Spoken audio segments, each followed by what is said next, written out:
सो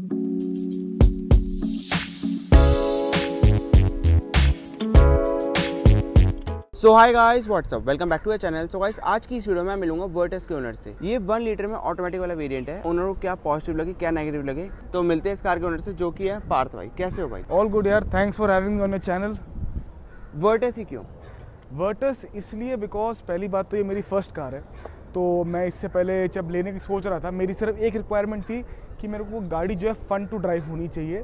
बाकी चीज़ें मैं कॉम्प्रोमाइज़ शायद कर भी लूँ। एंड मैंने इनिशियली ऑप्शन में i20 N9 को चूज़ किया था, बट N9 के बाद जब मैंने एक बार इसको बस सोचा कि मैं ट्राई करके देख लेता हूँ, देन मुझे इंस्टेंटली फील होगा कि आई थिंक यही गाड़ी मेरे को लेनी चाहिए। आपका उस टाइम कितना बजट? मेरा बजट था अराउंड 12-13 लाख का बजट था, बट देन जब मैंने इसको ट्राई किया ना, वाज लाइक कि थोड़ा मैं बजट और एक्सटेंड कर सकता हूँ। स्कोडा की अगर हम बात करें तो इसमें बेसिकली ये था कि मैंने वो भी टेस्ट ड्राइव की थी, बट मुझे पर्सनली जो है इसके लुक्स बेटर लगते हैं। एंड इनफैक्ट थोड़ी क्रीकिंग जो रहती है, थोड़ी जो डैशबोर्ड से जो आवाज़ रहती है, वो आई थिंक इसमें कम आती है एज़ कम्पेयर टू स्कोडा, इसलिए मैंने स्कोडा नहीं पिक करी। And when it comes to Verna में सिंपल ये था कि इस प्राइस पॉइंट पे जिसमें मैंने ली थी, it was around 16.5 lakhs if I remember. तो उस प्राइस पॉइंट पे उसका नेचुरली एस्पिरेटेड वाला मिल रहा था। अगर आपको टर्बो लेना था तो फिर आपको थोड़ा और एक्स्ट्रा पे करना पड़ रहा था, and you are getting the manual variant, not the automatic variant. तो मुझे ऑटोमेटिक लेनी थी, so my option were pretty clear कि मेरे को यही गाड़ी लेनी है। ये आपकी फर्स्ट जर्मन कार है? हाँ, ये इनफैक्ट मेरी फैमिली की फर्स्ट जर्मन कार है। सर्विस कॉस्ट महंगी है, हम सब ने सुना था, बट फिर थोड़ी मैंने रिसर्च भी करी कि जो इंडिया 2.0 जो है इनका हुआ था, उसके बाद उन्होंने कॉस्ट को सिग्निफिकेंटली कम भी करा है। एंड सर्विस यार साल में एक बार होती है, तो अगर आप फॉर एग्जांपल एक कंपटीशन ब्रांड से आपकी सर्विस 1000, 2000 फिर 3000 रुपये महंगी भी है, तो आई थिंक इतना बड़ा प्रॉब्लम नहीं है, बिकॉज गाड़ी चलाने में and the way it looks, it is very good that way. आपने कब लिया इस कार को? मैंने इसको अप्रैल 14 को लिया था, तो अभी बस 1 साल मेरे को होने वाला है इस गाड़ी के साथ। 1 ईयर के बाद आपको ये कार कैसी लगी चलाने में? यार जब भी इसको मैं चलाता हूँ, I always fall in love with it, because जो 1 लीटर है, काफ़ी लोगों की एक कंसर्न रहती है कि जी इंजन छोटा है, 3 सिलेंडर है, शायद इतनी बड़ी गाड़ी को वो हैंडल ना कर पाए।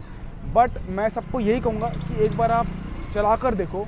वो कहते हैं ना कि साइज़ डज नॉट मैटर, वो मेन बात इसके लिए अप्लाई होती है, बिकॉज ये गाड़ी आज भी जो है अपने सेगमेंट में, I think this is the best and most fun to drive car that you can buy, along with the torque converter जो आपको मिलता है इसके अंदर। आई डोंट थिंक आपको इससे बेटर और रिलायबल कॉम्बिनेशन मिल सकता है। इसका ऑटोमेटिक ट्रांसमिशन आपको कैसा लगा? कभी हीट हुआ है कुछ ऐसे? नहीं, हीट तो नहीं हुआ, और इनफैक्ट ये मेरे फैमिली की फर्स्ट ऑटोमेटिक गाड़ी भी है।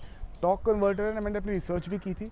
सो torque converter in the city it is very reliable, because DSG में थोड़ा बहुत हीटिंग का प्रॉब्लम रह सकता है, बट इसमें ऐसा इशू नहीं रहता। बट मैं ये ज़रूर बताना चाहूँगा कि टॉर्क कन्वर्टर जो इसमें लगा हुआ है थोड़ा सा जर्की है। फॉर एग्जांपल अगर आप स्टार्ट कर रहे हो रेड लाइट से, आपकी गाड़ी रुकी हुई है, तो हल्का सा एक जर्क देता है, थोड़ी ज़्यादा ईगर रहती है गाड़ी ऑफ द लाइन जाने के लिए, तो आपको थोड़ा यूज टू होने में टाइम लग सकता है। So that is 1 point, otherwise it is very smooth for me. आपने 1.5 लीटर क्यों नहीं लिया? यार एक तो बात ये थी कि बजट इश्यूज़ थे मेरे, क्योंकि ऑलरेडी जैसा कि मैंने बताया कि मैं N9 से इस पर मैं गया था। एंड देन 1.5 पर्सनली मुझे ऐसा लगा कि मेरी सिटी में इतनी यूजेज ज़्यादा नहीं है, मैं बहुत कम गाड़ी चलाता हूँ, अभी भी 1 साल में लगभग 9000 किलोमीटर हुई है, तो उसके लिए इतना मेरे को सेंसेबल लगा नहीं। एंड इन जनरल DSG थोड़ा सा बैक ऑफ द माइंड में था कि मे बी आगे जाके थोड़ा प्रॉब्लम दे सकता है, तो टॉर्क कन्वर्टर के साथ वो इशू भी मेरे को नहीं दिखाई दिया। 9000 चलाने के बाद क्या आपको इस गाड़ी के पॉजिटिव लगे, क्या इस गाड़ी के आपको नेगेटिव लगे? Lovely question. मैं पॉजिटिव्स के बारे में पहले बात करता हूँ कि पहली बात तो जर्मन गाड़ी है, तो obviously build that is very solid. जो एकदम उसका लोहा है वो बहुत अच्छा है, बहुत सॉलिड डोर की फील है इसकी। बाकी दिखने में इट इज़ वेरी गुड, जो भी इस गाड़ी को दिखता है देर लाइक कि हाँ यार गाड़ी आपने बहुत अच्छी ली है, looks very nice. And driving की जो फील है, जैसे कि मैंने आपको बताया था, this is very very addictive. आप इसको किसी भी स्पीड पे ले जाओ, इनफैक्ट मैं मैक्सिमम 120 पे लेकर गया, उसके ऊपर नहीं लेकर गया था। एंड वहाँ पे भी गाड़ी काफ़ी ज़्यादा स्टेबल फील होती है।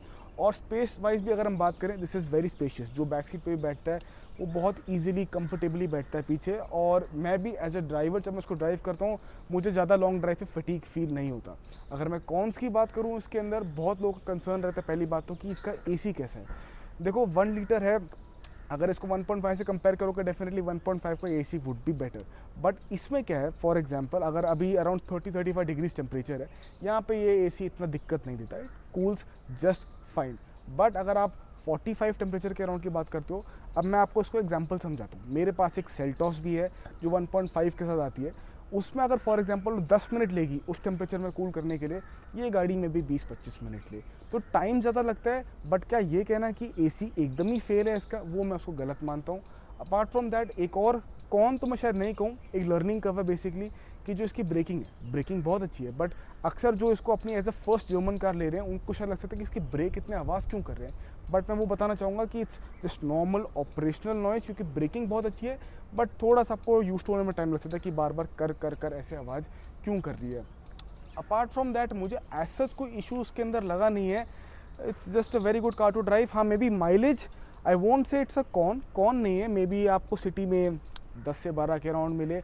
एंड अगर आप इसको हल्का सा भी पुश करोगे ना, फिर ये माइलेज गिर जाएगी। Just be prepared for that. But अगर आप इसको बहुत आराम से, जैसे कि मैं चलाता हूँ, तो मैंने मैक्सिमम जो है हाईवे के ऊपर 22 निकाल रखी है। बट ऑन दोस्त डे जब थोड़ा मैं और एक्साइटेड होकर चलाना चाहता हूँ, मैंने इससे 7-8 की माइलेज भी निकाल रखी है। 1 लीटर 3 सिलेंडर इंजन आता है इसमें। हाँ जी। वाइब्रेशन आती है, थोड़ी बहुत रहती है, उसको आप इग्नोर नहीं कर सकते। But still for a 3 cylinder 1 litre engine the vibrations are very well contained, तो उसमें आपको इशू नहीं रहेगा। हेडलाइट्स का रिस्पांस कैसा लगा? Very good. LED है इसके अंदर एंड इनका जो थ्रो है that is very good. In fact अगर मैं इसको हाई बीम भी करता हूँ तो बहुत क्लियरली सबको चीज़ें दिखाई देती हैं। जब आप हाईवे पे ड्राइव करते हो इस कार को, AC में आपको इसके टच यूनिट मिलती है, तो एक मिनट आपका ध्यान हटता होगा। ये थोड़ा सा इरिटेटिंग रहता है, मैं ये डिनाई नहीं करूँगा कि जब आप गाड़ी ड्राइव करो ना, आपको बार बार सेंटर कंसोल पे यहाँ पर जाके आपको बटन्स दबाने पड़ते हैं। थोड़े से ज़्यादा एक्सट्रीमली रिस्पॉन्सिव भी नहीं है, ठीक है, बहुत स्मूथ तरीके से काम करती है स्क्रीन। आप जैसे कि देख सकते हो, it's very nice that way. But अगर मैं वैसे एक प्रॉब्लम बताना चाहूँ, आई थिंक वो एंड्रॉयड ऑटो की दिक्कत है कि कुछ स्पेसिफिक लोकेशंस में कभी कभार मेरा फ़ोन डिस्कनेक्ट हो जाता है। बट वैसे आई don't have a problem with this. आपको उस टाइम वेटिंग पीरियड कितना मिला? लगभग 2-3 हफ्ते का था, उससे ज़्यादा का नहीं था। अब आई थिंक और शायद बेटर हो गया होगा। और डिस्काउंट मिला कुछ आपको उस टाइम? यार देखो, जो आपको डीलर प्राइस कोट करता है इनिशियली, वो हमेशा एक बात कहेगा कि जी पहले बैठ के बात करते हैं, फिर आपको हम और प्राइस कम कर देंगे। उस टाइम जितना मुझे याद है, वैसे उन्होंने कोट किया था अराउंड 17.1 या 2 समथिंग, बट करते करते अराउंड 16.5 लाख से मेरे को मिल गई थी वो गाड़ी। अराउंड 50-60 हज़ार रुपये कम किए थे उन्होंने। VW की आपको आफ्टर सेल सर्विस कैसी लगी? This is a very good question, because काफ़ी लोग को कंसर्न भी रहता है कि इनके सर्विस सेंटर की सर्विस इतनी अच्छी नहीं है, parts are very expensive. But मैं आपको ये बता सकता हूँ, अभी मैंने जस्ट पिछले हफ्ते अपनी फर्स्ट सर्विस कराई है, यानी 10,000 किलोमीटर या फिर 1 साल, सॉरी 15,000 किलोमीटर या फिर 1 साल पे मैंने करवाई है। एंड मेरी गाड़ी के 1 ईयर पूरे हो गए थे और वहाँ पे मैंने सर्विस पैक ले रखा था, तो मेरे को वैसे तो कॉस्ट देनी नहीं पड़ी। एंड वैसे आपको एक्सपीरियंस के बारे में अगर मैं आपको बताऊँ, तो मैं गया, मैंने गाड़ी यहाँ पे ड्रॉप करी, लगभग सुबह 11 बजे ड्रॉप करी थी। एंड मैं फिर वापस अपने घर आ गया था। एंड मेरे को अराउंड 3:30-4 बजे फ़ोन आ गया कि अब अपनी गाड़ी आके ले सकते हैं। मैंने जो उनको प्रॉब्लम्स बताई थी, जैसे कि मेरे को अपने मड फ्लैग चेंज कराने थे, फॉर सम रीज़न वो टूट गए थे, और साथ ही साथ थोड़ी बहुत ब्रेक की आवाज़, थोड़ी ब्रेक क्लीनिंग वगैरह करवानी थी, व्हील बैलेंसिंग अलाइनमेंट करवानी थी, ये सब चीज़ें उनको मैंने बोली थी। फिर जब मैं गया तो उन्होंने सब कर दिया था। It was done very well and I was pretty satisfied, because speed भी बहुत अच्छी थी। इनफैक्ट जो वहाँ पे कस्टमर के रिप्रेजेंटेटिव थे वो भी बहुत अच्छे थे, तो I don't have a complaint with them, at least as of now. अभी तक इट वॉज वेरी स्मूथ। आप सेटिस्फाई हो इस कार को 1 ईयर से ओन कर रहे हो? हाँ यार, I am very very satisfied. In fact मैं लोगों को रिकमेंड भी करता हूँ। एंड जो मेरा ट्विटर का पेज है, वहाँ पे मैंने काफ़ी लोगों को सजेस्ट भी करा है कि अगर आप इस सेगमेंट में गाड़ी देख रहे हो, आई think this should definitely be your choice.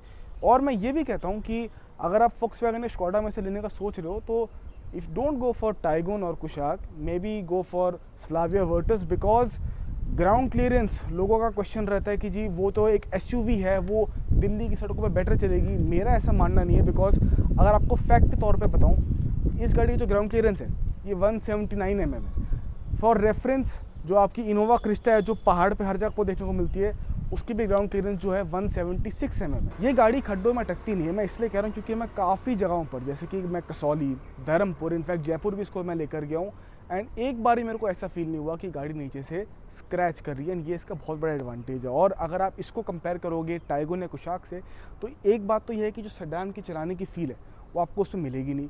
दूसरी बात, वो आई थिंक 8-9 मिलीमीटर ज़्यादा उनकी ग्राउंड क्लियरेंस, मैं इतना बड़ा डिफरेंस मानता नहीं हूँ।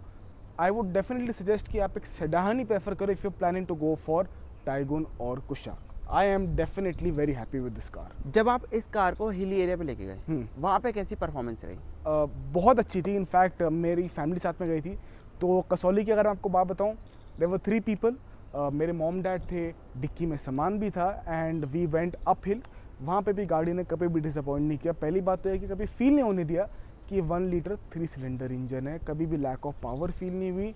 इनफैक्ट ब्रेकिंग भी, अगर आप हिल्स पे बहुत सारे आपको कर्व्स देखने को मिलते हैं, वहाँ पर भी जो ओवरऑल हैंडलिंग, जो ओवरऑल ब्रेकिंग थी, it was very good. In fact गाड़ी की फ्यूल एफिशिएंसी भी was very nice. Thank you Parth भाई पूरा अपना एक्सपीरियंस शेयर करने के लिए VW की वर्टिस का। वेलकम। अगर आपको वीडियो अच्छी लगी हो तो इस वीडियो को लाइक करना, चैनल पे नए हो चैनल को सब्सक्राइब करना। मिलता है आपको ऐसे एक और नई वीडियो में।